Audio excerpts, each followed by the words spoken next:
코로나19로 경기 불황이 지속되면서 소상공인은 물론 기업과 개인들까지도 휘청거리고 있습니다. 실제 개인 파산도 증가 추세이며 법인 파산 신청 또한 2004년 이래 처음으로 1000건을 넘겼다는데요. 그렇다면 파산과 회생 신청을 할 때 더 현명하게 대처하는 방법은 없을까요? 100만 원으로 해결을 할 수 있는 문제가 고일의 이자가 붙다 보면 1억을 갚아야 되는 상황이 볼 수도 있습니다. 청년 비투, 영끌족은 물론 누구에게나 일어날 수 있는 재정 문제. 미리 알아두고 대처하면 어떨까요? 파산과 회생에 필요한 쓸모있는 법률 정보를 소개합니다.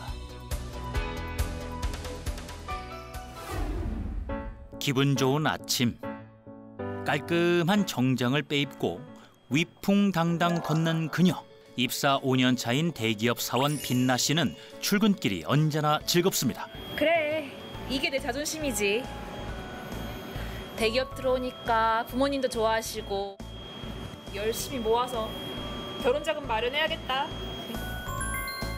최근엔 결혼 자금을 불리는 재미에 푹 빠져 있다는 그녀. 쉽게 말해서 지금 매수하기 좋은 시기인지 아니면 팔아야 될 때인지 이런 거를 간단하게 무지개 형태로 표현해서 알려주세요. 장이 너무 안 좋은데? 아, 매도할까? 고점을 잘 알려주세요. 아니야, 물타기 하자. 시장이 하락하고 있음에도 미래를 위해 모아놓은 9천만 원 전부를 코인과 주식에 투자했죠. 상승세 가자. 그리고 몇 달 후. 망했다, 망했어. 내 9천만 원. 결국 결혼 자금까지 다 날렸지만 이대로 주저앉을 수는 없다고 판단한 그녀. 원금이라도 찾을 생각에 넘지 말아야 할 선을 넘어버렸습니다. 여보세요? 네, 옵쇼캐시죠? 네네. 제가 9천만 원 정도 돈을 빌리고 싶은데요. 오늘 바로 대출이 가능합니다. 그런데 이자는 26%인 거 아시죠? 네? 그렇게나 많아요? 높은 이자율에 잠시 고민하나 싶더니 중대한 결정을 내려버리고 맙니다. 아니, 그 정도면 비싼 것도 아니에요. 네, 대출 진행해 주세요. 또다시 얼마 후. 무언가를 보는 그녀의 한숨 소리가 더 깊어졌습니다. 이른바 주식 물타기까지 했지만 결과는 참담한 실패, 급기야 빚 독초까지 시달리게 되는데. 여보세요? 예, 김빛나 씨죠? 예. 아니, 지금 연체가 몇 개월이나 됐는데 왜 아직 돈을 안 갚아요? 죄송합니다. 이자까지 불어 1억 8천만 원까지 커져버린 손실. 아르바이트까지 시작했지만 금리 인상과 자산 시장의 거품 붕괴가 맞물리며 비투족이 된 그녀입니다. 이 위기를 어떻게 극복하면 좋을까요? 전문 변호사를 찾아 자문을 들어봤습니다. 안녕하세요. 네, 안녕하세요. 김도환 변호사입니다. 회생 파산 전문 김도환 변호사입니다. 도산 절차라고 하면 회생 절차, 파산 절차 두 개를 합한 개념입니다. 그러니까 회생 절차는 계속적이고 고정적인 소득이 있는 분들이 생계비를 뺀 나머지 돈으로 채무 변제를 하고 나머지 채무는 탕감받는 제도고요. 파산이라는 제도는 고정적인 소득이 없으신 분이 본인이 보유하고 있는 자산을 다 돈으로 바꿔가지고 채권자들에게 배당해주고 남는 채무는 면책을 받는 그런 제도입니다. 개인 회생은 소유하고 있는 재산을 처분할 필요는 없지만 일정 수입이 있어야 하고, 개인 파산은 일정 수입은 없지만 재산을 처분해 빚을 갚는 건데요. 그렇다면 빛나 씨는 어떤 선택을 해야 할까요? 아무래도 대기업을 다니시는 분이기 때문에 고용 안정성이라든지 앞으로 꾸준히 소득을 받으실 가능성이 오히려 높다고 보여집니다. 회생 절차를 통해서 번 소득에서 생계비를 뺀 나머지 자원으로 채무 변제를 해나가시는 게 훨씬 더 유리합니다. 일정 소득이 있는 빛나 씨의 경우 개인 회생이 유리하다는 것. 소득에서 최저 생계비를 제외한 나머지를 3년에서 5년 동안 갚으면 된다고 합니다. 두 번째 이야기. 맛집으로 소문난 한 식당. 껑충 뛴 매출 덕에 주인장 부부는 행복한 나날을 보내는 중인데요. 여보, 오늘 아주 우리 매출 많이 올랐는데 100만 원 이상 올랐어. 그러니까 야, 이 부자 될 것 같아. 정말 제발요. 아, 그러니까. 그러던 어느 날 여보, 당신 노후를 생각해서 우리 노후 자금을 조금 더 불려보는 게 어떨까요? 글쎄, 그렇게 한번 해볼까? 노후를 위한 재산 증식에 관심을 갖기 시작한 부부. 여기 땅 좀 보셔봐. 여기다가 예식장을 짓고 여기 대지에는 뭐 오피스텔이나 임대업을 해보자 이거죠. 임대요. 여기다 건물을 싹 짓고, 야, 임대를 내고 그럼 뭐 대출도 좀 받아야 될 것 같고. 대출을 받아 땅을 매입해 건물을 세우고 새로운 사업과 임대업을 계획하는데 코로나19 이후 대박이 나던 식당조차 손님들의 발길이 끊겨버리고 빚은 많고 이거 대출 어떻게 갚아 그래? 아, 우리 빚도 많은데 어쩌죠? 급기야 계획했던 사업은 한 건도 성공하지 못한 채 새로 올린 건물은 수개월째 방치 중입니다.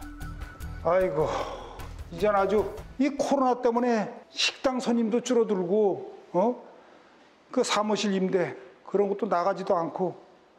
10억 원 이상 받은 대출은 이자 감당도 되지 않는 상황. 우리 이제 어쩌죠? 글쎄 말이야. 아, 이렇게 될지 누가 알았어 그래. 아이고, 아이고 머리야. 괜찮아요, 여보. 아이고, 도대체 이게 어떻게 하면 좋아?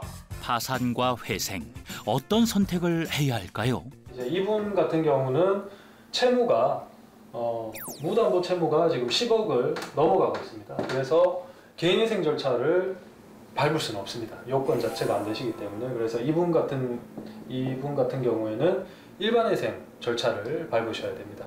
일반 회생은 모든 담보를 포함해 1년에 한 번씩 채권자의 동의를 얻어 10년간 분할 상환한 것입니다. 회생 절차를 밟게 되면 이런 이룩한 영업용 자산을 보유하신 상태에서 영업 활동을 한 번 더 해볼 수가 있는 겁니다. 그래서 매출이 계속 지속적으로 상승이 된다. 그러면 회생 절차를 통해서 채무 변제를 하시고 또 빚 탕감도 받으시는 기회를 잡으실 수가 있고요.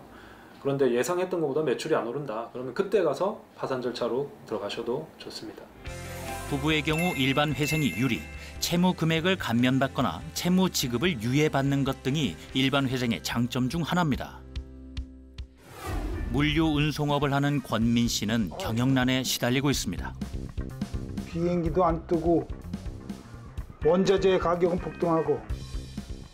아유, 이번 운송 의뢰는 달랑 2건이네 2건.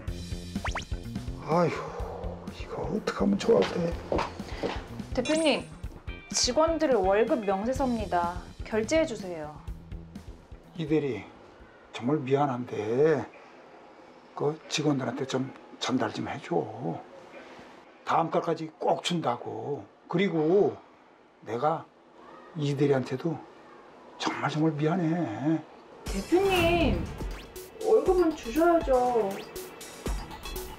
알았어, 내가 어떻게든지 마련해 볼 테니까 좀 나가서 좀 기다리고 있어봐. 경기 침체로 매출은 반토막 나고 직원들 월급까지 밀린 상황.